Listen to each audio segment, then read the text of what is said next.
Olá, boa noite, meus amigos do Reflexões Psiquiátricas. Nós estamos começando mais um Reflexões Psiquiátricas e hoje nós vamos falar de um assunto palpitante. Acho que está um pouquinho alto aqui. Pronto, vamos ver se isso está bom. Nós vamos falar de um assunto que está dominando muito os noticiários. E eu vou botar uma musiquinha porque eu acho que está relacionada com isso, começando com Charlie Brown Jr. Nós vamos receber o Pedro Marim, o Pedro, editor-chefe, fundador da revista Ópera. E autor disso. E seguindo a canção, somos todos iguais, braços dados ou não. Charlie Brown Jr. E aí o trecho que eu escolhi para o Pedro, que eu acho que tem a ver com o que nós vamos falar hoje. O Pedro já entrou, olha aí. Há soldados armados, amados ou não, quase todos perdidos. Será? De armas na mão, nos quartéis Lhes ensino uma antiga lição de morrer pela pátria e viver sem razão. Será que é isso, Pedro? Para não dizer que não falei das flores com Geraldo Vandré. Bom, meu convidado é o cara que mais sabe sobre o partido, não é? O Partido Fardado. Outro dia eu fui dar uma olhada na internet para ver algumas entrevistas, só dá ele. Então vamos chamar o Pedro Marim. Cadê o Pedro Marim? Pô, cara...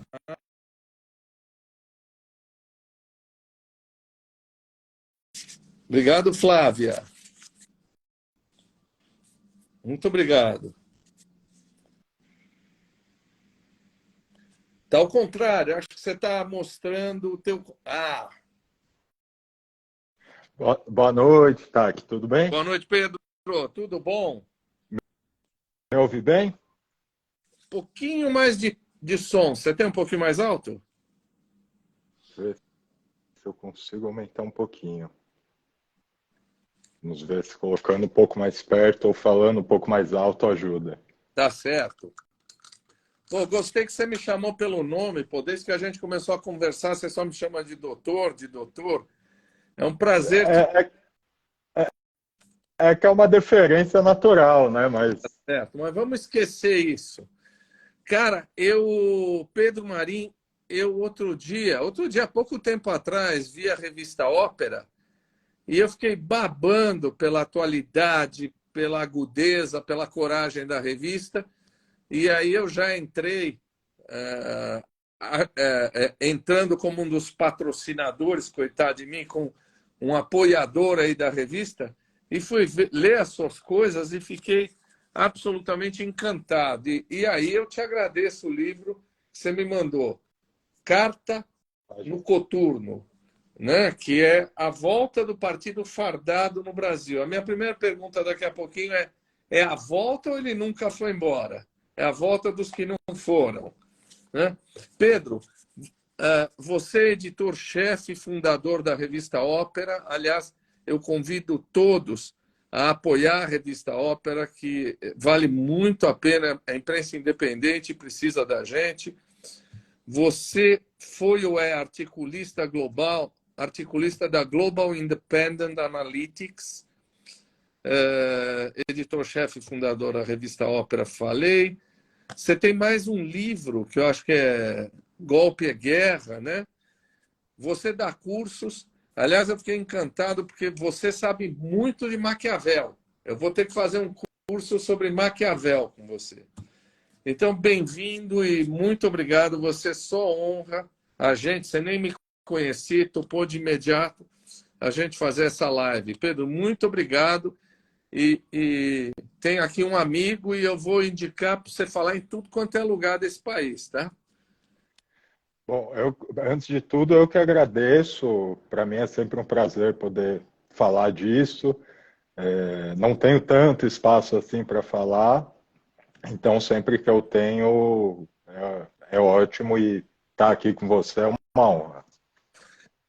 Vamos falar primeiro da revista Ópera. Como é que surgiu o teu projeto da revista Ópera? Ó, alguém já está dizendo que o teu curso de Maquiavel é muito bom. Deixa eu tirar aqui, porque aqui ninguém vai desativar selo. Aqui ninguém está pedindo dinheiro. Conta aí, como é que surgiu a ópera? Bom, a ópera surgiu de uma maneira, enfim, eu tive um caminho um pouco heterodoxo na minha vida, né? Enfim, eu nasci na Zona Leste de São Paulo, uma família, meu pai era metroviário e minha mãe era secretária, mas eram ali, apesar de serem pessoas simples, com trabalho simples, etc., os dois gostavam muito de ler. Então, em casa, a gente tinha, assim, muito livro, etc. Eu acabei crescendo nesse ambiente, né? E eu acabei tendo, enfim, por uma série de circunstâncias, acabei tendo muitos problemas escolares e acabei abandonando a escola muito cedo, né? Abandonei a escola com 15 anos, mas ainda no ensino fundamental. E nesse contexto, já era um contexto em que eu estava tendo contato com política, já lia muita coisa, etc., e aí, no ano seguinte, né, com 16 anos, acabei conhecendo um amigo que na época estava fazendo jornalismo, eu já escrevi algumas coisas, etc., e a gente decidiu fundar o que na época era só um blog, né, já com o nome de Revista Ópera. E aí, ao longo dos últimos, agora, 10 anos, 11 anos, né, eu acabei tomando a frente desse projeto, esse amigo acabou se distanciando um pouco, já estava na faculdade, né? Eu tinha muito tempo livre, porque eu tinha saído da escola e dediquei esse tempo a isso. Então, de certa forma, a ópera, além de ser um veículo, né? De certa forma, cumpriu aí uma função escolar até para mim, né? Eu tive uma boa parte aí da minha adolescência tendo contato com notícia, reproduzindo notícia, escrevendo análise, e me formei, efetivamente me formei a partir disso, né? Eu estava lendo o teu livro, e aí você fala aqui no livro, logo no começo, eu não vou achar o trecho, mas que você não tem formação formal, etc. Formação formal é redundante, mas tudo bem, é isso mesmo. Eu falei, não, peraí, esse cara está escondendo o leite, porque esse cara é jornalista, é sociólogo, porque outro dia vi o Jones Manuel falando uma live dele e só cita você, quer dizer, você não tem formação acadêmica e isto daqui é tudo uma formação da vida que você foi aprendendo a escrever desse jeito, maravilhosamente? Eu agradeço maravilhosamente. Foi no ofício mesmo, né? Posteriormente, enfim, consegui meu diploma de ensino fundamental, de ensino médio, e entrei na faculdade de jornalismo, pelo ProUni, né? Fiz 2 anos ali no Mackenzie, aqui em São Paulo, mas acabei tendo que abandonar enfim, tinha pouco tempo e tinha que trabalhar, e fundamentalmente a escolha que se colocou para mim era ou eu abandonava a ópera ou eu abandonava a faculdade, né?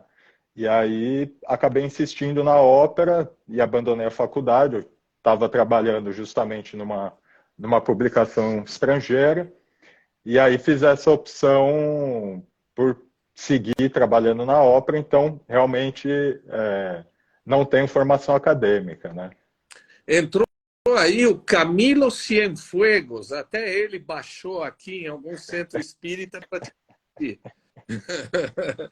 Qual é o mote da revista Ópera, então?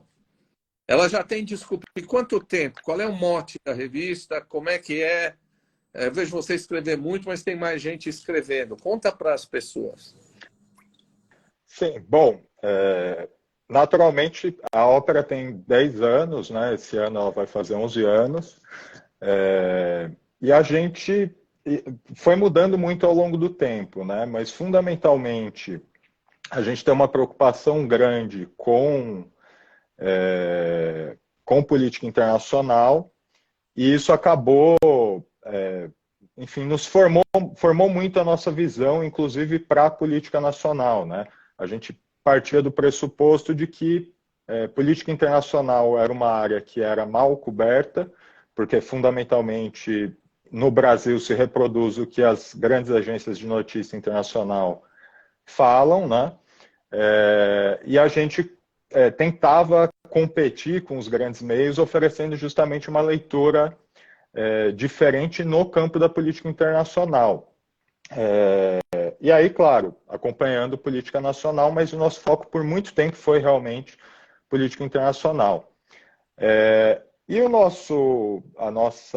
costumo dizer que a gente tenta fazer no século XXI e por meio de um site, na internet, etc., mas que a gente tenta fazer um jornalismo típico ali do final do século XIX ou meados do século XIX, quer dizer, aquele jornalismo francês, típico da Revolução Francesa, que é um jornalismo com um caráter mais interpretativo, mais analítico e mais demarcado politicamente, né? Quer dizer, a gente não esconde as posições que nós defendemos, etc. Pelo contrário, a gente acha que o mais honesto é deixar isso absolutamente claro.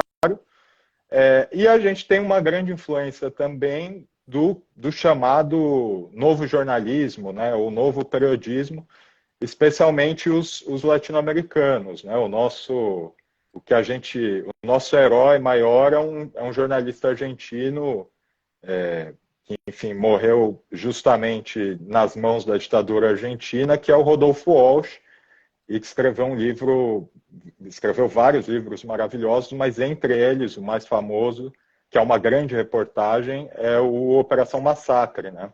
Que fala justamente de um massacre de um grupo de trabalhadores nas mãos de militares na ocasião de um golpe de Estado na Argentina, né, no dia do golpe. Isso me chamou muito a atenção, porque aqui nesse canal eu falei de um livro do Walsh lá atrás, que ele escreve para a filha morta pela repressão argentina. Ele escreve uma carta para a filha que já morreu, eu falei aqui nesse canal uns meses atrás. Aí a hora que eu abri o Ópera e eu vi o Walsh ali, falei, pô, esse cara é bom, hein? Esse cara, já adorei o Ópera. Aliás, estão te perguntando por que ópera. É de obra? Obra? Exatamente. É do latim obra, trabalho, né? Operário também, eu suponho, pelo menos, eu imagino, né? Que venha da mesma raiz etimológica, mas precisamente por isso, por obra, trabalho, né? Essa ideia de movimento, etc. Olha, aí tem o Arnaldo Lorenzato, que eu vou esconder meu vinho, que ele é o maior conhecedor de vinho e de gastronomia do Brasil, vou passar vexame. A Cris, que entrou agora, mora na Itália. Ela ainda não me disse se mora em Roma, em Firenze, mas tem gente aí te vendo. Quem é que escreve para a ópera? Você foi perfeita, porque eu acho que tem um monte de falso jornalismo, inclusive uma rádio que a gente nem precisa citar, né, que acha que dá notícia, quando na verdade o que faz é simplesmente opinar dentro de um ponto de vista. Você diz, olha, a honestidade é dizer que eu penso deste jeito, portanto, é a linha editorial. Né? Quem é que escreve para a revista? Bom, hoje a ópera fundamentalmente sou eu que toco, é um trabalho quase de um homem sozinho. Por muito tempo a gente teve colaboradores, tradutores, um grupo de tradutores voluntários, né? A gente também publica muita coisa que a gente traduz. Agora a gente está retomando esse trabalho e a gente também tem uma série de... já tive outras pessoas trabalhando fixamente comigo também, mas hoje a gente tem só colaboradores eventuais, né? Um deles, né? Uma delas, no caso, inclusive é a Beatriz Aguiar, que hoje saiu com uma matéria justamente, inclusive, sobre o caso Assange, né? Uma entrevista que ela fez com o editor do Wikileaks sobre o ex-editor, né? Então, assim, é um trabalho bastante colaborativo ainda. A gente, assim, desses 10 anos, faz 3 anos e meio, mais ou menos, que eu consigo trabalhar fixamente só na ópera, né? Quer dizer, conseguir tirar o meu sustento dessa atividade. Então, realmente é um trabalho bem reduzido e que depende desses colaboradores eventuais ou desses tradutores voluntários para ajudar, enfim, né? Porque escrever um texto por dia é realmente muita coisa, né? E, bom, quem quiser apoiar a ópera, como é que faz? Bom, eu agradeço a oportunidade. Eu sou muito ruim de fazer de marketing, né? Mas para apoiar a ópera, basta em apoia.se, quer dizer, apoia-se, né? / Revista Ópera, que a gente tem lá uma campanha, enfim, de apoiadores, de apoio mensal, né? E contínuo. E aí dá para apoiar com pouco dinheiro, muito dinheiro, dá para apoiar com quanto quiser. Acho que a partir de R$ 2 eles já permitem. E ajuda muito, né? Porque fundamentalmente também essa é a única, fundamentalmente a única forma realmente de financiamento da ópera, né? Recentemente a gente começou a explorar um pouco o anúncio e tal, mas até pela nossa linha editorial é muito difícil explorar essa via, né? Então a gente depende fundamentalmente, é um veículo sustentado pelos seus leitores, realmente. Você acha que numa economia neoliberal capitalista os caras vão apoiar uma revista de esquerda? Não vão, né? Exatamente. Mas olha, pessoal, apoia-se, né? Apoia.se, Revista Ópera. Né? Então, isso. a brincadeira que eu fiz com você. Antes disso, que curso de Maquiavel que você dá? Como é que as pessoas podem fazer seu curso de Maquiavel? Então, também no site da ópera tem uma aba, revistaopera.com.br/cursos, e lá tem 2 cursos que a gente fez em parceria com uma escola de cursos online, focada em política e também com posições de esquerda, que é a Caixa de Ferramentas. E aí eu fiz um curso sobre Maquiavel e fiz um curso sobre o Partido Fardado, inclusive. O Maquiavel foi um autor assim que, justamente na juventude, me influenciou muito forte, assim, me tocou muito forte, por essa característica que eu acho que é uma coisa, tomou um certo traço de personalidade em mim, assim, essa coisa de tentar entender como as coisas funcionam efetivamente, né? Isso, olhando hoje em retrospecto, eu até olho para a minha experiência com a escola e percebo por que determinadas dificuldades eu tinha, né? Então, por exemplo, em matemática, eu não conseguia entender como uma determinada operação funcionava, porque diziam assim, não, você tem que fazer isso, essa é a regra. E eu dizia, não, mas por que a regra é assim, né? Eu quero entender o mecanismo, o funcionamento, etc. E o Maquiavel tem muito esse traço, né? Quer dizer, olhar a política como ela é, não como ela deveria ser, e olhar a política a partir de uma... O Maquiavel vai usar a ideia de natureza, né? Pensando que a política tem uma certa natureza e que a história tem uma certa natureza e que o humano também tem uma certa natureza.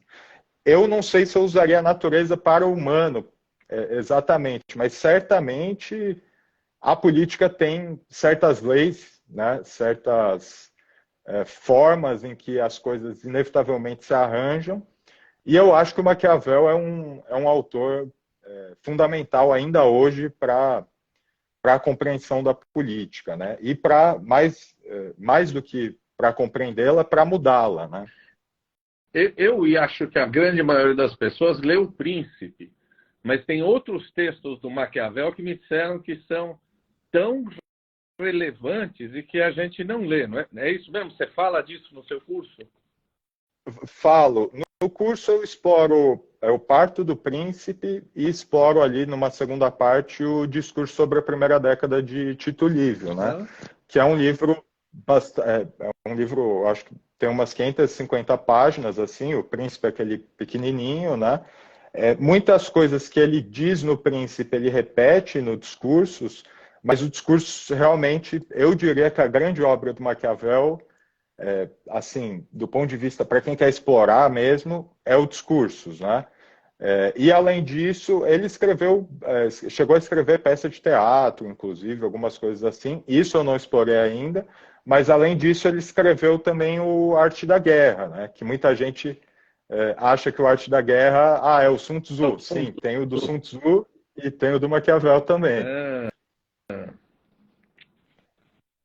Você sabe que eu acho que, outro dia eu estava comentando aqui também, acho que é um livro fundamental para entender o Brasil bolsonarista, ler o Etienne de la Boétie, que é o discurso da servidão voluntária. Eu acho que as pessoas entenderão o Brasil que nós estamos saindo muito em cima disso, não é? Vamos falar do seu livro. Pô, A Volta do Partido Fardado. Quando é que começa esse partido? E você acha que ele voltou ou é a volta dos que não foram? Como é que é? Quando começa essa história do Partido Fardado? Bom, primeiro, eu acho que até por um certo cuidado assim, teórico, é bom primeiro eu falar um pouco de quando a gente lançou esse livro, né? E por que a gente fala em Partido Fardado. Esse livro a gente lançou em 2019, eu acho que em junho de 2019, quando o ex-presidente Bolsonaro tinha acabado de se eleger e tomar posse, né? Mas esse livro serviu como uma espécie de consolidação de uma série de posições que a gente já vinha trabalhando na revista Ópera, né? Desde no começo de 2017 a gente começa a olhar atentamente mesmo para os militares, mas já no final de 2016, naquele contexto do impeachment da Dilma, do golpe contra a Dilma Rousseff, a gente já começa a olhar para os militares como um ator que, na nossa tese, iria tomar a frente do processo político. E aí acaba que efetivamente tomam em 2018, né, com as eleições de 2018 isso fica muito claro, mas já no governo Temer, e essa que era a nossa observação principal, eles já tomam ali, talvez não tão abertamente quanto no governo Bolsonaro, mas já tomam a frente do processo político. Por exemplo, com a recriação do Gabinete de Segurança Institucional e a colocação do senhor Sérgio Etchegoyen como chefe do Gabinete de Segurança Institucional, e também de estatais, né? Quer dizer, se eu não estou enganado, os Correios ficaram na mão de um militar naquela ocasião.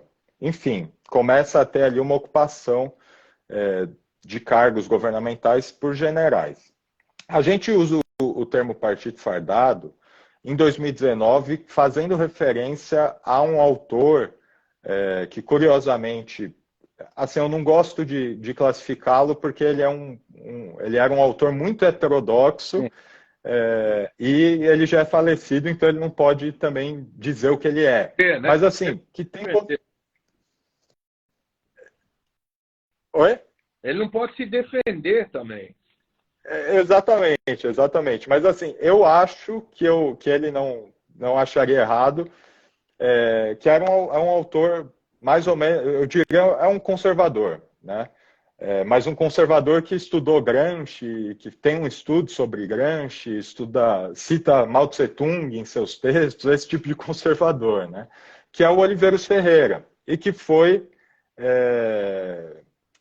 diretor de redação do Estadão e estudou muito os militares, teve muito contato com a questão dos militares no Brasil e escreveu um livro em 2001, eu acho que esse livro sai, que é Vida e Morte do Partido Fardado.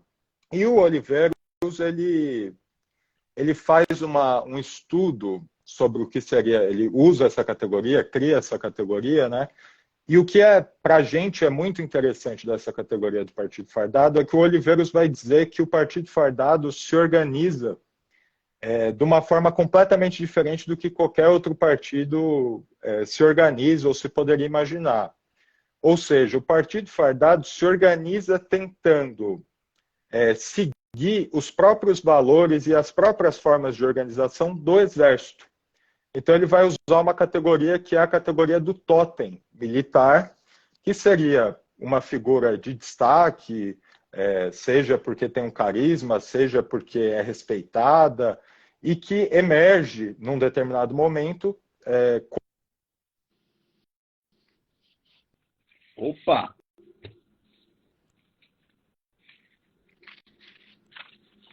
Pedro congelou ou eu congelei? Dá um oi para mim aqui. Eu acho que fui eu que congelei. Voltei? Agora você descongelou. Tá bom. Você está me ouvindo?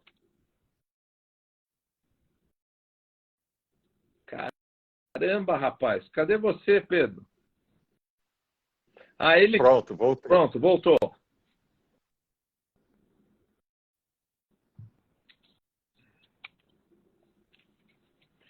Vai que o Pedro está falando... eu ia dizer isso, que a Bia não perde tempo. Vai que o Pedro fala alguma coisa aí, de repente some a figura do Pedro. 10 minutos depois some a minha. Aí eu não fumo, então não precisa levar cigarro na cadeia. Pode levar cerveja, vinho, pode levar essas coisas para mim. Charuto, livro. Bom, acho que o Pedro é melhor o Pedro sair e voltar, não é, pessoal? Vamos ver se o Pedro sai e volta. Enquanto o Pedro não vem, eu... voltou.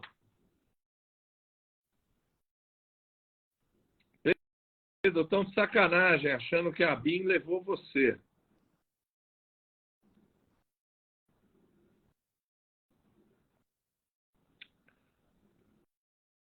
Emily, o que você acha? Cigarro dá para trocar também, é verdade. Cigarro é alguma coisa de troca, né? Uma moeda de troca. Pedro, sai e volta.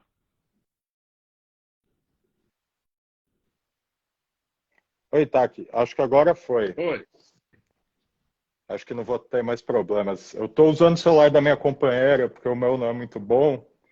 Então, me perdi aqui um pouco. Consegue me ouvir bem? Muitíssimo bem. Bom, certo. Então, eu vou tentar retomar mais ou menos de onde eu estava.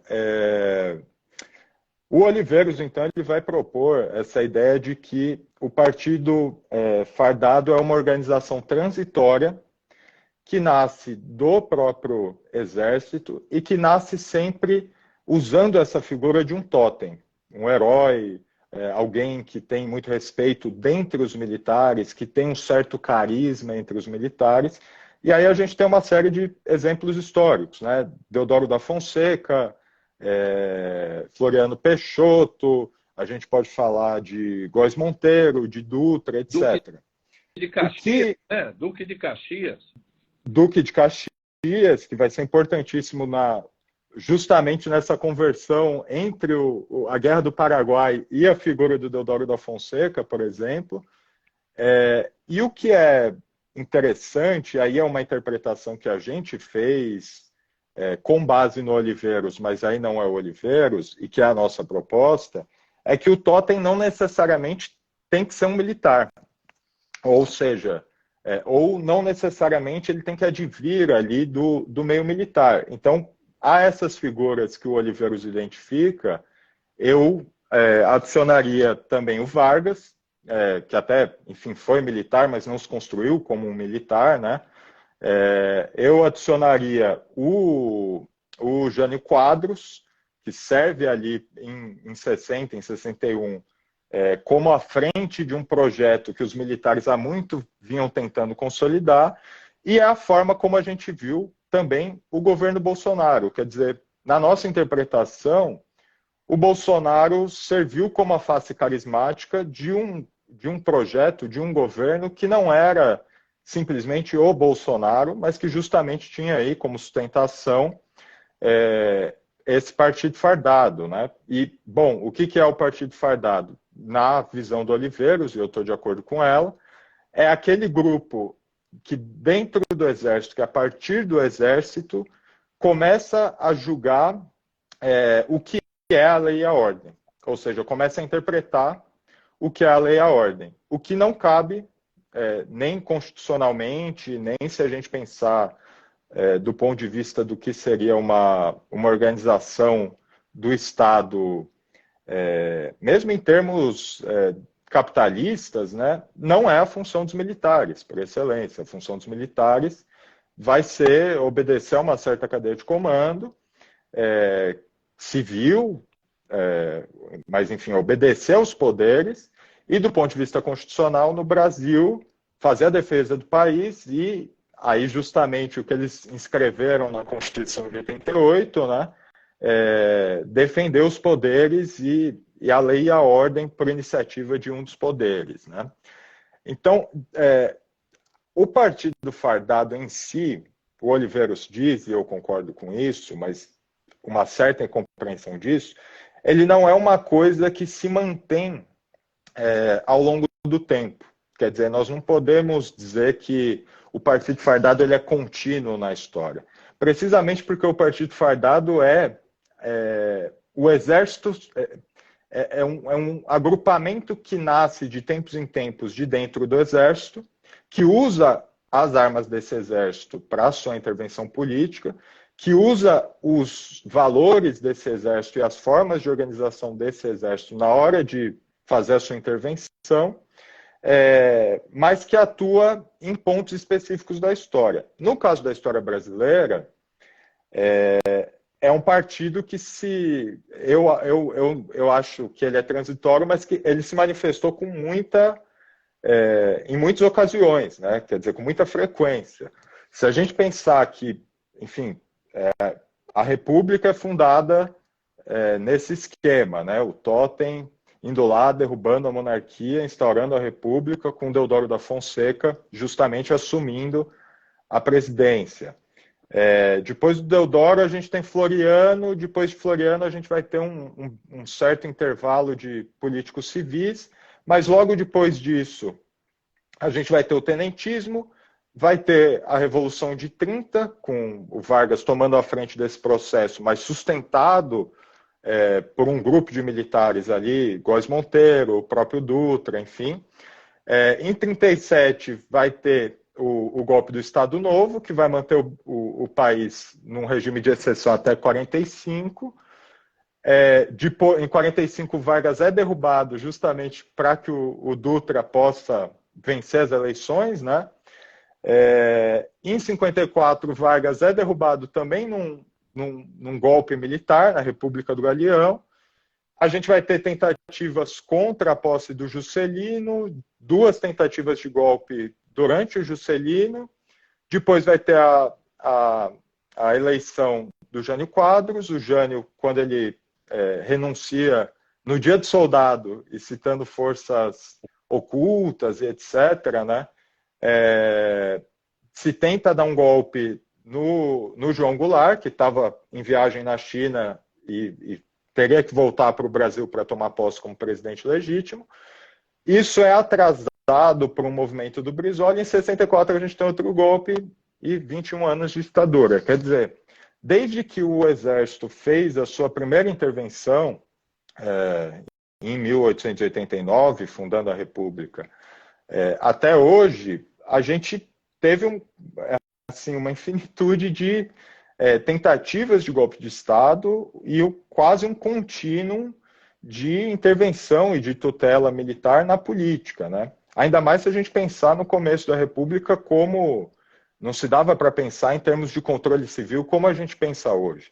Então, fundamentalmente, essa ideia de controle civil sobre os militares como conectada à democracia é uma ideia que no Brasil é muito recente mesmo, né? Se eu não me engano, você é o expert, você citou o Sérgio Etchegóin, que acho que o primeiro governo que bota um militar no Ministério da Defesa é o Temer, não é? Antes disso, você não teve nenhum ministro todos eram civis, é isso? Todos eram, desde o Fernando Henrique, todos eram civis. O Fernando Henrique justamente é quem vai criar ali o Ministério da Defesa, né? Antes era o Ministério da Guerra, e desde então a gente tinha uma tradição de civis ocuparem esse posto, por um princípio bastante óbvio, né? De que, bom, os militares seguem o comando civil, eles são militares, mas seguem um comando civil, e aí com o Temer se volta essa tradição, né? Eu fico imaginando que o Partido do Exército seria quase um partido ideal, porque ele tem um comando único, ele tem capilaridade, ele tem fidelidade partidária, mas não é bem assim, né? Você não teve um golpe dando golpe, quer dizer, depois de 64, aquela história, nós estamos interrompendo, daqui a pouco tem eleição, teve um golpe dando golpe. Depois o general Silvio Frota também tentou dar um golpe, que, aliás, vamos lembrar, o general Heleno era ajudante de ordem do Silvio Frota. Esse partido não é tão coeso. De vez em quando tem uns caras que querem mais linha dura, menos linha dura. É isso, eles não são todos da mesma cor? Olha, eu diria que, historicamente, tá, que dá até para a gente apontar militares, figuras destacadas mesmo entre os militares, que foram legalistas, que foram nacionalistas, que foram até nacionalistas de esquerda e até comunistas, né? Um dos autores, por exemplo, que eu estudei assim razoavelmente bem é o Nelson Werneck Sodré, que é um destacado intelectual nacionalista e comunista brasileiro, que foi um militar de destaque, né? A gente tem o exemplo do Lott, enfim, na própria ditadura mesmo, Oi? Lott é o bom soldado, né? Exato, exato. E na própria ditadura mesmo, a gente teve os primeiros perseguidos na ditadura foram os militares, né? Um grupo de 7 a 8 mil militares, por exemplo, foram talvez os primeiros mais duramente perseguidos. Então, assim, realmente, não dá para dizer que haja uma unidade dentro do partido fardado quando ele se manifesta, precisamente porque não existe uma unidade ideológica completa no Exército, né? Quer dizer, assim como qualquer outra instituição, assim como qualquer outra organização estatal ou até não estatal, você tem pessoas com posições diversas, né? No entanto, hoje eu diria que após a ditadura, há um consenso conservador muito mais forte entre pelo menos entre os dirigentes, né, entre os generais, e esse consenso conservador abarca, isso é interessante, tá? Que tem um texto nesse livro, por exemplo, que chama Os Militares leem Gramsci, mas publicam Thatcher, que é um texto que eu peguei e falei, bom, o Exército tem uma editora que chama Biblioteca do Exército, e eu fui ler as coisas que eles publicam para fazer uma avaliação ali, bom, como é que eles pensam, né? Provar um ponto, né? E assim, muito do que a gente vê como as coisas mais raivosas e mais insanas e esse tipo de coisa que a gente viu durante o governo Bolsonaro são coisas que são hoje que são há muito tempo compartilhadas na caserna, publicadas oficialmente, com dinheiro público, inclusive, e que são discutidas ali. Quer dizer, a ideia de que o Brasil está próximo do comunismo, que existe uma ameaça comunista, ideias de que o PT é um partido comunista, que o MDB é algo próximo do... Coisas assim que nós olhamos e falamos, bom, isso é uma certa... vai para a raia da insanidade política, né? Mas que é compartilhado entre eles. Então, hoje, eu diria que essa coesão em torno de ideias conservadoras, e inclusive em torno de um certo projeto neoliberal para o Brasil, hoje é maior. Ao menos, justamente, entre o generalato, né? À medida que você vai descendo na cadeia hierárquica, as coisas vão mudando, né? Então, a tropa do exército, tipicamente, o menino que vai entrar para a tropa é um menino pobre da periferia, de alguma periferia do Brasil, que quer servir ali justamente porque é um soldo, é uma oportunidade para fazer alguma coisa durante um ano, para aprender algumas coisas, etc. Mas a cadeia de comando, eu diria que existe uma certa coesão. Agora, mesmo pegando na ditadura, houve rachas ali, houve diferenças consideráveis, o Silvio Frota sendo a que mais salta aos olhos, né? Quer dizer, no momento em que os militares veem a necessidade de fazer uma abertura controlada para um processo para a democracia, né? Uma abertura lenta, gradual e segura, né? Existia o Frota que queria radicalizar o processo para a direita, né? Jogar o governo mais à direita e aumentar mais a repressão. Então, sim, existem diferenças, não se pode falar num corpo homogêneo, mas eu concordo muito com essa avaliação que você diz de que é quase um partido ideal. É curioso, inclusive, porque a forma de organização do Exército lembra muito a forma da organização de um partido comunista, né? Em que você tem um comitê central, você tem determinadas ideias que irradiam do centro para o resto e que existe um sentimento de coesão em torno dessas ideias, né? Tem um centralismo democrático, né? É o centralismo democrático. Você sabe que por sua causa, por causa do seu livro, eu fiquei curioso e fui dar uma olhada na biblioteca do Exército e a editora, né? Essa é uma editora lá. Cara, se aquilo fosse uma editora privada, ela não sobreviveria. Porque os livros são de uma ruindade. Tem um livro que tem uma biografia do Napoleão, o primeiro livro lá, mas o resto tem um cara que fala de Gramsci, o Sérgio Coutinho. Aquilo só funciona com dinheiro público, não é? Porque ou biblioteca ruim, ou editora ruim essa, né? Não dá para ler nenhum livro. E tem uns livros para baixar de graça, né? Que eu também não quis baixar porque era muito ruim. Deixa eu te perguntar. Quando a gente fala Forças Armadas, você tem. É que, em geral, a gente fala do Exército. Mas você tem Exército, Marinha e Aeronáutica. Eu aprendi lá, no meu tempo, lá atrás, que a Marinha era sempre a força mais nobre, né? Que os almirantes sempre são os caras que vêm da maior nobreza ou maior classe social e tal. Mas por que a gente só fala do Exército? A Aeronáutica e a Marinha não entram muito nessa história? Eles são armas meio broxadas? Bom, tem uma série de razões, né? A primeira coisa, assim, para falar de interferência na política de um determinado país, quer dizer, na política interna, né? O Exército é o que mais conta por ser, enfim, a maior força, a força mais forte, etc. E por historicamente liderar esse tipo de movimento, né?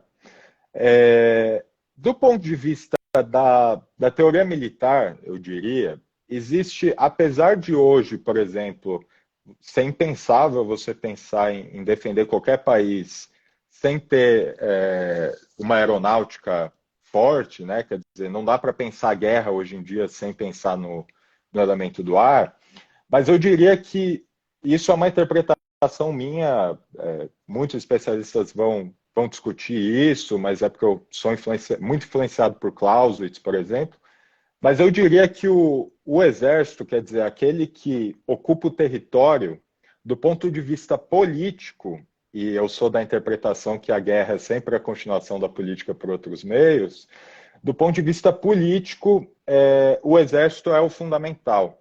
Então, mesmo se a gente pensa numa guerra, num conflito armado entre dois países, apesar da Marinha contar muito, por exemplo, se você vai bloquear determinadas linhas logísticas do inimigo, ou se você vai bombardear esse lugar, e apesar da aeronáutica contar muito para, enfim, né, para justamente fazer operações de bombardeio e de apoio, do ponto de vista, a guerra ainda impõe a necessidade, se você quer submeter o inimigo, e esse é sempre o sentido da guerra, né, ainda impõe a necessidade de você ocupar território.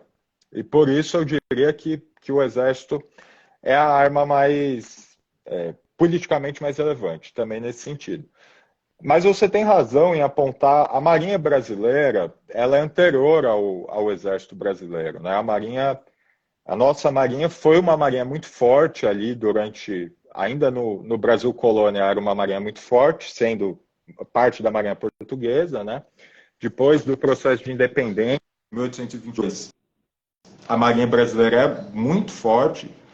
Para se ter uma ideia, tem documentos discutidos no Congresso americano, ali por volta dos anos 80 do século XIX, né, 1880, por aí, falando de que, olha, a Marinha Brasileira é muito forte, se a gente, aí eles citam lá, se a gente colocasse não sei quais barcos nossos para competir com tantos barcos deles, a gente não resistiria, né?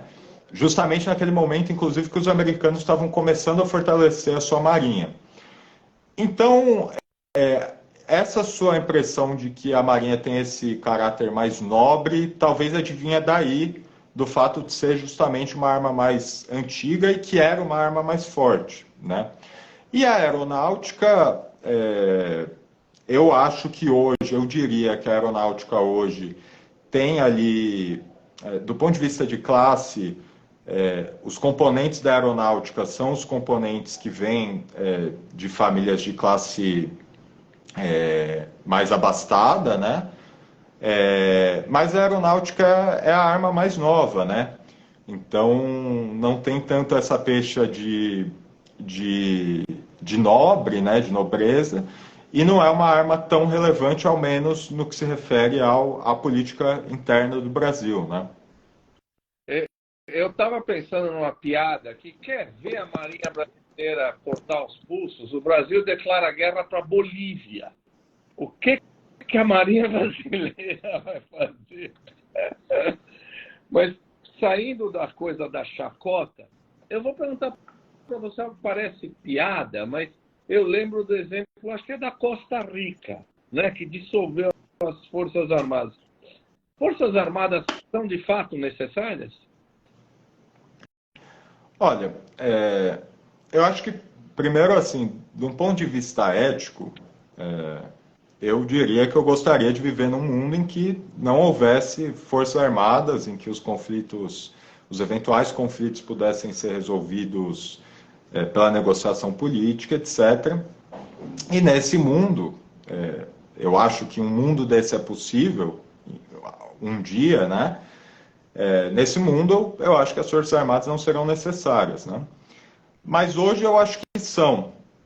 E isso nos coloca numa posição muito, muito ruim, inclusive, Taki, porque justamente, bom, se nós temos que temer a intervenção dessas Forças Armadas na nossa política, quer dizer que a gente fica muito desprotegido em relação a eventuais ameaças externas, né? Porque se não existe uma unidade entre o comando político de um país e o seu comando militar, pelo contrário, existe um determinado conflito, ou uma tendência ao conflito, é um país desprotegido. Quer dizer, a intervenção das Forças Armadas na política brasileira, inclusive, prejudica a defesa do Brasil frente a eventuais ameaças. Mas eu sou muito contra a ideia, e isso é uma coisa que às vezes a gente vê aqui e ali, a ideia de que não, nós temos que desfazer as nossas Forças Armadas porque justamente por esse conteúdo político que elas vêm tomando, essa mania de intervir na política, porque seria uma forma de impedir isso. Eu acho que o contrário, num mundo em que a própria... Porque a grande questão, e aí retornando a uma certa leitura do Maquiavel, né, é que só é soberano aquele que é soberania? É a capacidade de você decidir independente do que aconteça, né, independente das posições de outrem. Só que só é soberano quem tem capacidade de assegurar a sua soberania pela força, né? Então eu diria que no mundo em que existem as ameaças externas e que existem exércitos, os países têm que ter exército e têm que ter capacidade de se defender, especialmente países dependentes, países que têm aí, são países ricos em recursos, tanto recursos humanos quanto recursos minerais, O Brasil tem uma bacia gigantesca de petróleo e tem uma costa aberta para a África inteira, né? Esses países têm que estar bem armados para se defender, mas para eles estarem bem armados para se defender, as suas forças armadas não podem estar pensando em dirigir a política nacional, em influenciar o presidente, em fazer qualquer coisa desse tipo. Elas têm que estar preparadas a cumprir os desígnios das autoridades civis, né? Eu gosto muito de futebol e eu vou dar um exemplo futebolístico. A gente diz que um juiz é bom quando ele não aparece no jogo, quando ele passa discreto no jogo. E eu enumerei aqui algumas coisas que desde a redemocratização a gente nunca viu as Forças Armadas tão presentes. Eu vou dizer aqui, eles desfilaram tanques na frente do Congresso, produziram cloroquina, compraram leite condensado e Viagra, liberaram os de armas, avalizaram o sequestro ideológico 7 de setembro, negligenciaram a criminalidade e o genocídio da Amazônia. Eles queriam acabar desqualificar o sistema eleitoral, protegeram esses terroristas que ficavam na frente do quartel. Eles participaram demais desse jogo, não é? Eles estão ofuscando os jogadores, não estão? Eu não acompanho muito futebol, tá? Mas a comparação é perfeita. É isso. Boas Forças Armadas são Forças Armadas que se mantêm, não aparecem muito na política, vão aparecer ali, vão aconselhar o presidente no que diz respeito à defesa nacional, vão ser, sim, ouvidas pelo presidente, ouvidas pelas autoridades, isso não tem problema nenhum, é ótimo que sejam, mas que não vão usar a arena pública, a arena política, não vão aparecer para fazer política, quem dirá para fazer uma política de cunho golpista, quer dizer, uma política que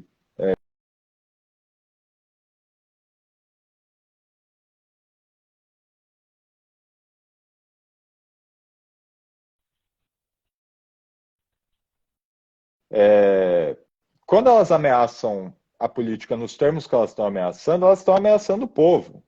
E estão ameaçando o povo com as armas que o povo deu a elas para que fosse protegido por elas. Quer dizer, é uma inversão completa, né? Mais do que um juiz que aparece muito, é um juiz que começa a querer chutar a bola para o gol. que rouba o jogo, né? Que rouba. Alguém que está me assistindo aí, quando eu falo da ameaça de golpe, você imagina, não tem lugar para golpe, para forças armadas na rua, para tanque na rua, mas tem um outro tipo de golpe, não tem? 64, esse negócio de militar entra, e tem um outro tipo de golpe muito mais sutil que pode ocorrer, não tem? Com influência das forças armadas. Como é que seria isso? Bom, historicamente, assim, tá aqui. 64 é curioso porque eu acho que é um momento tão decisivo assim para a história do Brasil e que leva, enfim, a um processo terrível, uma mancha terrível na nossa história, que às vezes a gente tem a mania de pensar, sempre que a gente vai pensar militares, a gente pensar só em 64, né?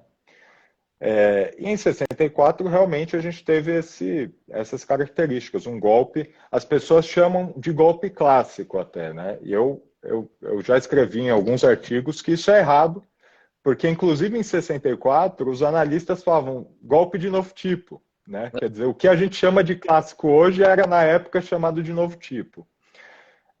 Mas se a gente pega a própria trajetória brasileira, a gente teve uma série de momentos em que as Forças Armadas tomam a frente do processo político, derrubando um outro poder de Estado, né? Sem efetivamente colocarem tanques na rua, sem dispararem tiros, etc. A gente tem 45, por exemplo, com Getúlio, 54 também com Getúlio, quer dizer, um processo ali de cercar o governo, fazendo ameaças, e o Getúlio acaba, enfim, se suicidando, né, aquele famoso episódio. E tem um fenômeno que é bastante característico da nossa história, que é o fenômeno da tutela, né? Quer dizer, é a tentativa de você direcionar um determinado governo para as posições que você quer que sejam cumpridas por meio da ameaça, né? Por meio da ameaça contínua. E tem uma característica também, que eu acho que talvez seja a forma que as Forças Armadas vão atuar nesse governo, que é o lobby, né? Durante os 2 primeiros governos Lula, a gente tende a pensar muitas vezes que foi um governo em que era pacífica, era tranquila a situação entre militares e o governo. Mas eu sempre gosto de lembrar que durante os governos Lula, a gente teve 2 ministros da Defesa que caíram por processos engendrados pelas Forças Armadas, né, por pressões das Forças Armadas, que foi o Valdir Pires e o José Viegas Filho, e que depois da queda desses respectivos ministros, foram colocados ministros ali que eram mais apaziguadores em relação às Forças Armadas, né? Então, o vice do Lula, o Zé Alencar, que aí sim foi um momento em que acabou a briga dos militares, né? Quando se colocou um empresário, etc. E durante o ministério do Nelson Jobim, a situação ficou um pouco mais pacífica. No entanto, também sob o Nelson Jobim, a gente teve fenômenos como o general Heleno, que na época era, ao menos assim, essa é a memória que eu tenho de infância, né? De ver o general Heleno e falando assim, nossa, esse cara, que legal esse comandante, né? Porque ele é um comandante que foi ajudar o povo do Haiti, né? Que era assim que era retratado na imprensa, pelo menos no meu imaginário, né? E o general Heleno, durante o governo Lula, por exemplo, ele gera uma crise artificial com o governo em torno da questão da reserva indígena Raposa Serra do Sol, né? Um outro fenômeno durante os governos Lula foi a crise dos controladores de voo, né? Que eram controladores da FAB, majoritariamente naquele. Hoje eu não sei como está isso, né? Eu espero que seja uma estrutura civil.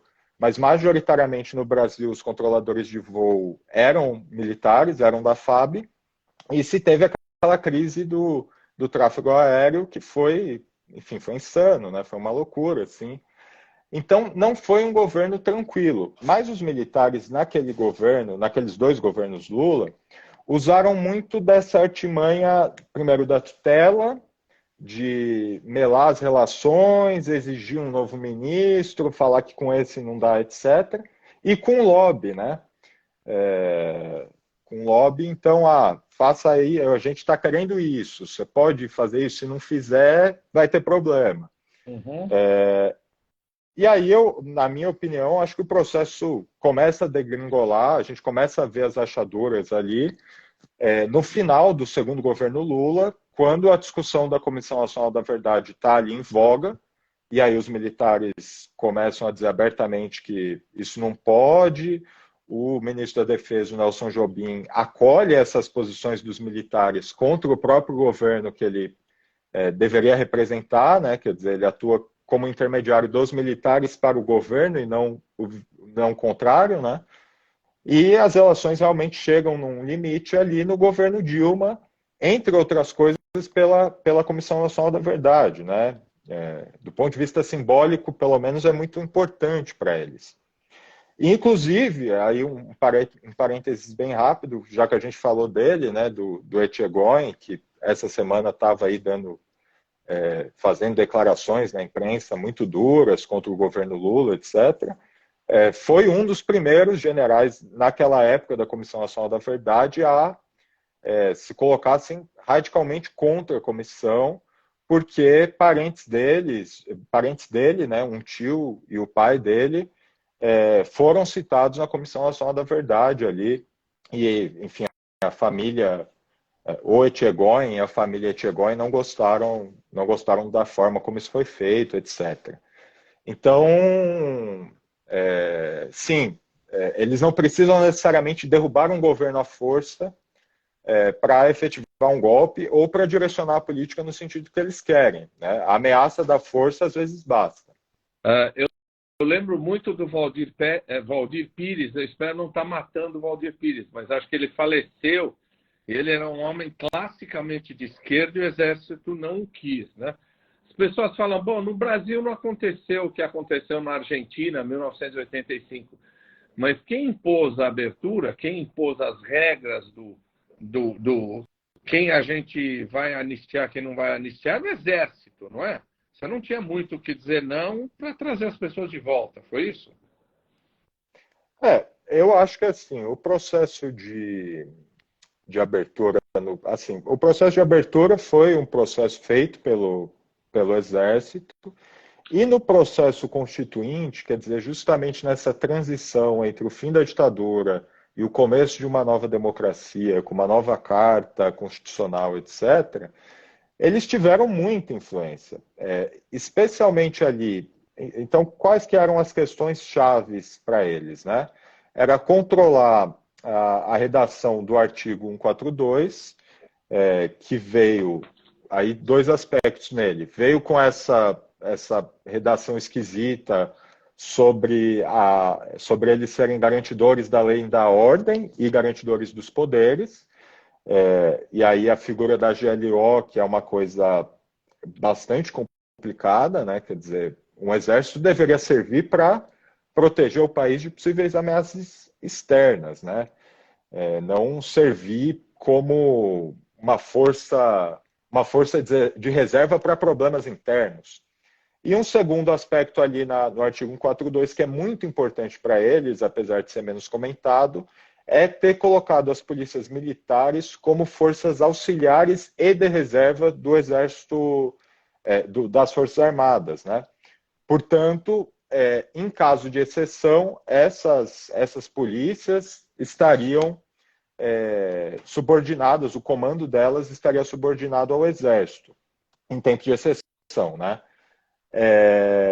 Então, assim, essa era uma questão, o artigo 142. A outra questão que para eles era fundamental era a ideia de anistia, que é muito curioso, pelo menos talvez para as pessoas da minha geração que não viveram esse período, né?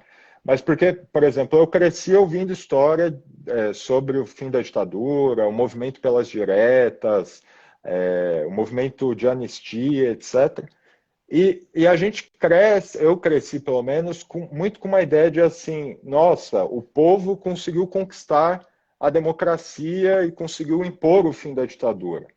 E depois, crescendo e estudando mais, etc., se percebe que foi ali uma coisa um pouco pactuada, né? Quer dizer, a própria ideia de anistia ampla, geral e irrestrita diz respeito bom, então nós vamos anistiar aqueles, não vão ser anistiados só os que estavam fora do país, perseguidos políticos, etc., mas também aqueles que justamente jogaram essas pessoas para fora do país, né? Então, quando se começa a lidar, ainda para o nosso exército, lidar com a memória de 64, lidar com a questão da ditadura, etc., ainda para eles, uma questão que não se deve fazer, não se deve mexer nisso, não se deve falar disso. Quando eles têm uma concepção um pouquinho mais democrática, eles vão dizer que daqui a 50 anos a gente vai ter historiadores que vão poder dizer o que realmente aconteceu, sabe? Quando eles não querem realmente chamar de revolução e falar que foi um movimento ótimo, esse tipo de coisa. Bom, eu lembrei com muito saudosismo que eu era um médico recém-formado e eu estava lá na Praça da Sé, no comício das diretas, todo mundo morrendo de medo de acontecer alguma coisa, não aconteceu nada. Pedro, para a gente encerrar, cara, as moças que estão assistindo não vão ficar ofendidas se eu disser que foi uma puta entrevista. Pedro, me diz uma coisa, e agora? O que aconteceu dia 8 de janeiro, o governo Lula troca o comandante do Exército. O que está acontecendo? Se você tivesse uma bola de cristal, você diria o que é que vai acontecer no país? Qual é o papel das Forças Armadas neste momento? Faz uma análise do que nós estamos vivendo. Bom, Eu acho que o dia 8 de janeiro infelizmente, isso não é, eu não digo isso com prazer nenhum, né? Mas infelizmente ele é indissociável das Forças Armadas, especificamente do Exército, né? E não só, veja, não só porque teve a participação ali de membros da reserva e da ativa nas manifestações, como agora se revela que realmente teve, não só porque nós tivemos, no mínimo, uma incompetência para lidar com a invasão do Palácio do Planalto, né, por parte do batalhão de. Eu estou com defesa na cabeça, mas enfim, é o batalhão presidencial ligado ali ao, ao comando do Planalto, né? Cuja missão é proteger o Palácio do Planalto. Fundamentalmente a única missão, e não conseguiram fazer. Não é só por esses episódios que eu diria que é um movimento conectadíssimo com o Exército, mas porque, e aí voltando fazendo uma breve recapitulação, né? No dia 30 de outubro a gente tem o segundo turno das eleições, ali a gente tem o resultado das eleições, o Lula vence o Jair Bolsonaro por uma pequena margem e é o presidente eleito do Brasil. No dia seguinte, a gente começa a ver na TV pessoas bloqueando estradas pelo país inteiro, fazendo manifestações violentas, etc. E a gente ficou dias e mais dias vendo isso no noticiário, né? Quando a gente parou de ver isso, a gente descobriu que essas pessoas foram para frente de quartéis ao longo do país inteiro. Quer dizer, desocuparam as vias e foram para os quartéis.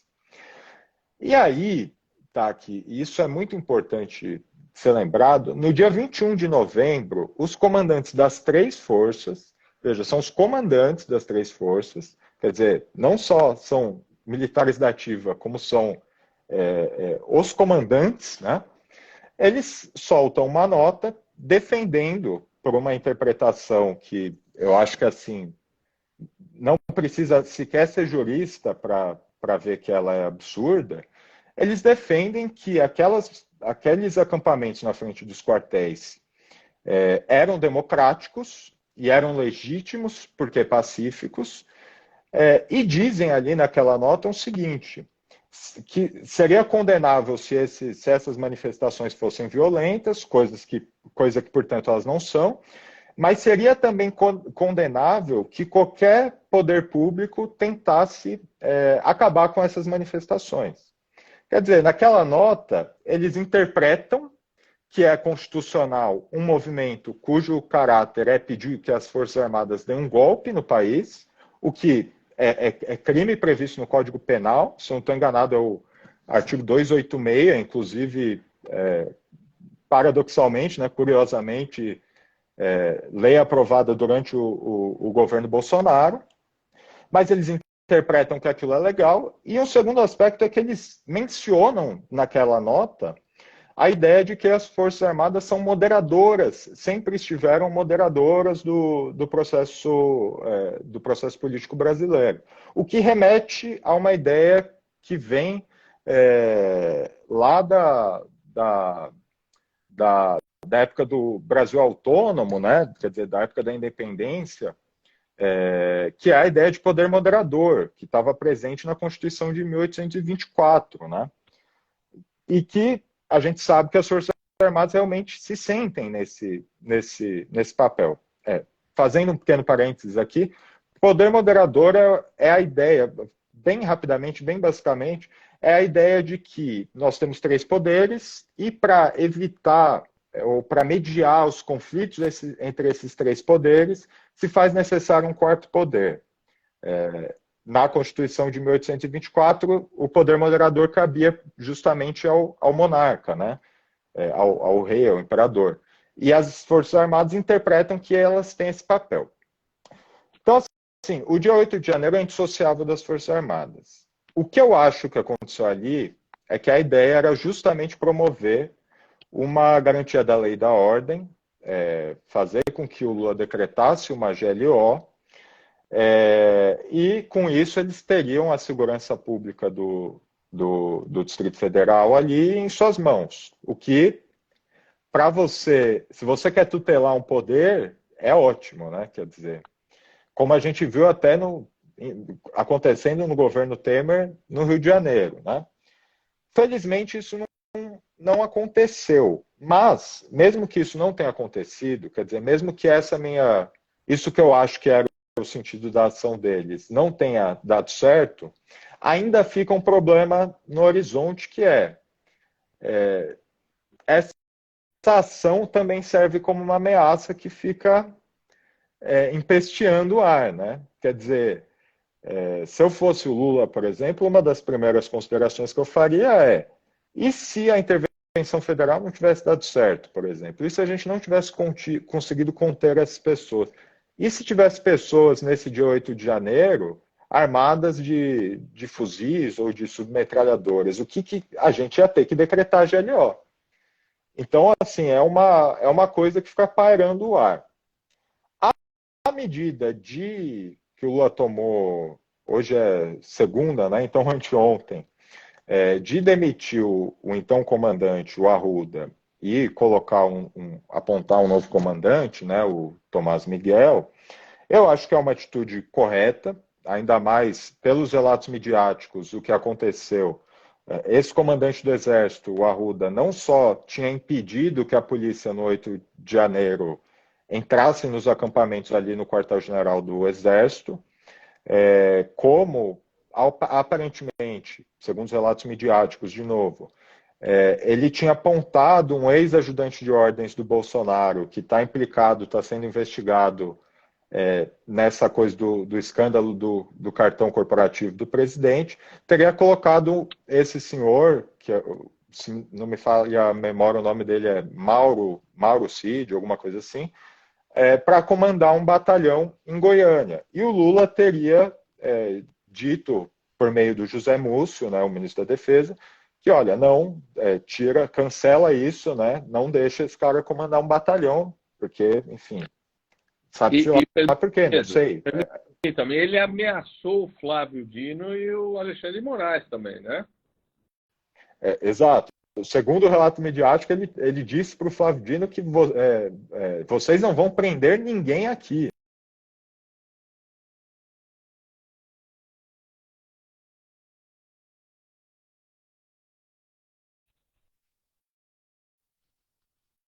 Quer dizer, para eles seria reprovável que qualquer agente público tentasse impedir que aqueles acampamentos prosseguissem, mesmo depois do que aconteceu no dia 8. Quer dizer, mesmo depois de estar claro que não eram acampamentos pacíficos, etc.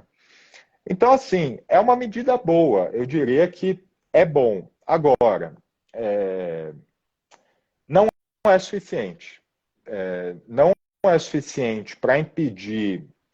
Porque, veja, a primeira coisa, assim, o comandante o Tomás Miguel, eu não conheço suas posições pessoais, etc. Sei que muitas pessoas da política, dos bastidores, etc., consideram que ele tem um certo espírito democrático, tem uma cabeça um pouco diferente, mas, ao menos como subordinado, ao menos cumprindo ordens, uma das coisas, por exemplo, que não fica claro, mas é sugerido pelo Vilas Boas, é que ele teria participado, por exemplo, do episódio do tweet do Vilas Boas, quando do julgamento do habeas corpus do Lula, né? Então, assim, eu acho que pode ser realmente um homem legalista, um general legalista com posições. No entanto, isso está por se provar, e mesmo que se provando, não é suficiente. Eles são legalistas, né? O governo tem que tomar uma postura mais ativa de efetivamente não só punir aqueles que são golpistas, né? Ou que querem se meter na política, ou o que quer que seja, mas de criar uma nova hegemonia para o Exército. Uma hegemonia em que o Exército esteja concentrado em suas funções, esteja submetido ao comando civil, não esteja esteja impossibilitado, inclusive, de fazer intervenções na política, etc., né? Eu estava até pensando um pouco nisso, né, e pesquisando um pouco a vida do comandante do Exército, e eu achei curioso que ele vem de um contexto familiar um pouco diferente do que normalmente os generais vêm, né? Os pais são educadores, o pai dele foi educador e diretor de escola, e uma coisa que eu achei curiosa é que o pai dele era franciscano, né? O que é uma coisa que eu tenho uma certa simpatia, eu não sou religioso, né, mas eu tenho uma certa simpatia pelo São Francisco, por representar ali uma visão de solidariedade aos pobres, né? E porque a minha mãe sim é religiosa e devotíssima assim de São Francisco, né? Mas o que eu diria aí pensando nisso é que assim, para o general Tomás Miguel, se ele realmente é um general comprometido com a democracia, comprometido com o legalismo, etc., não vai bastar ele seguir o exemplo de São Francisco, né? Quer dizer, não basta ele se despir do golpismo ou simplesmente despir o exército do golpismo, né? Eu acho que aí, nesse caso, uma referência melhor para o general seria Moisés, né? Que não só abre um mar para que um novo exército possa passar, como fecha o mar num exército que o perseguia, né? Perfeito. E como dizia a sua bisavó e a minha avó, talvez em grego, sabe lá, cabeça vazia, oficina do diabo. Quer dizer, acho bom dar coisa para esses militares fazerem. Vão lá nas aldeias Yanomami, bota esses caras para trabalhar, porque senão esses caras ficam caraminholando coisa. Pedro, eu vou falar de novo. Entra no Apoia-se, né? Vai na revista Ópera, esse é o Instagram do Pedro. Cara, precisa apoiar esse cara, que esse cara é brilhante. O cara é brilhante. O cara deu uma aula de livre docência para nós aqui. O seu livro está na Amazon? Tá na Amazon sim, e tá também dá para comprar direto na editora, baionetaeditora.com.br. Bom, você fala de militar e editor chama Baioneta? Pois é. Inclusive a editora, eu sou sócio da editora, né? Então. Cara, eu vou te agradecer demais. Eu acho que você tem um trabalho maravilhoso. Eu estou surpreso com o quanto você é sábio, o quanto você é conhecedor de tudo. Eu vou apoiar mais ainda a ópera e fazer um monte de propaganda aqui do teu trabalho. Parabéns, Pedro. Eu vou falar com meu amigo Fábio Panunzio, que você precisa ir lá falar no canal dele também. Ah, maravilha, Taika. Eu fico até sem graça, eu acho que é um exagero, né? Mas agradeço muito, assim, e agradeço muito poder trocar essa ideia aqui com você e com seus seguidores também, né? E no final do governo Lula, em plena legalidade, a gente volta para comemorar aqui. Ah, sim. Oxalá. Um abraço para quem nos assistiu. Pedro, super, hein? Um abraço. Um abraço. Tchau, tchau. Obrigado.